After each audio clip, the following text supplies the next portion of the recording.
vet det av tog at man börjar ikke skifta år 1. januar fyrir i 1541. Ta i kalenderen da skifter, ja? Fra til julianska til den gregorianska. Og her var det først Italia og onkel sånn land, Frankrike kanskje, det er katolske landene som gjør det til, men det var flere land som hilt fast ved det gamle. Og det gamle var at årsskiftet var og mellom 26. mars og 1. april. Ta var årsskiftet. Ta skiftet i året. Og helt fram til 1601 skiftet til dømes Bretland og nekk andre land i Europa skiftet år ta. Og herfra kommer det spotta heter spottan er året vårt 1. april, April Fool. De som tar i ødelskiftet. Ta i ødelskiftet, hvis det nekkar ta var etter som feira i nødjare ta 1. april, så blir det spotta i. For jeg får alle skifta. Men 1. april ta i jødiska året skifter. Så man er fyllt Guds kalender inntil ta.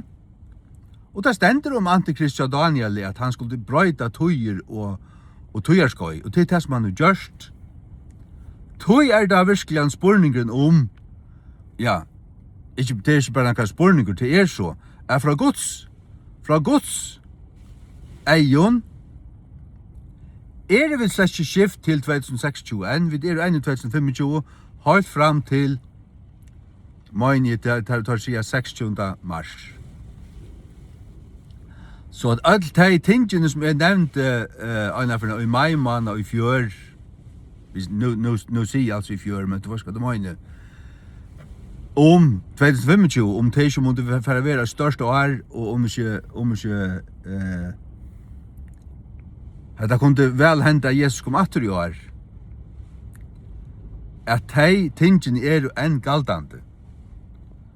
Og jeg vet at det var at rundt om Jesus atterkommer, kommer tredje veraldrabardet er brest og Og sart til du ser hva hender nå. USA har sendt en trying av sin flåta inn i Middelhavet. En trying av sin flåta og drive Khomeini og fjøret av løyeren til Iran. Iran er et allmektig størst land, vi har 5 millioner folk. Og det var ikke å si at muslimene tar ferdig ikke nye uten en barde, at de skulle nok for å gjøre akkurat. Søtja der øyte av sånne amerikanske større skipene, maurskipene til dem Abraham Lincoln, så eldre i.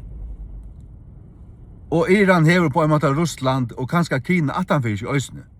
Så jeg kan øyla kjøtt brøytast fra det til dags, knapt en morgen så atombomber brukt der ganske. Jeg sier bare så, jeg vet ikke, men jeg sier bare, jeg tåser bare ut fra så som jeg sørger det, så som jeg vant det, så som jeg halte det. At nå det tingene jeg vil ha spent, og det kunne gått, for jeg hentene kan nå. Jeg har ikke alle av amerikanerne, eller Trump, eller nøkron. 2016, da Trump kom til, ja, så var det vel mellom pest eller kolera, vil jeg si, ja. Til at Hillary Clinton, det er vel som å finne djevelen sjálvan i Hvithusene, men ungen ble fortsatt i USA utan å være frumørere og bæg åkt og annet. Og frumørerne har haft, så en Albert Pike skriva i et eller annet Rules and Dogma, et eller annet frumørere bøk, her stendur at har planløtt og tru heimskrutj langt i 1800 og forskjellen. Og så heimskrutjene skulle brauta alt nye, så skulle de kunne bytja det opp av nødjon, og så 1803 heimskrutje saudar fyrir seg at ta vær klart til et heimsstøyre. Og til det som Bush eldre tog seg langt i 91, at we can see before ourselves a new world order.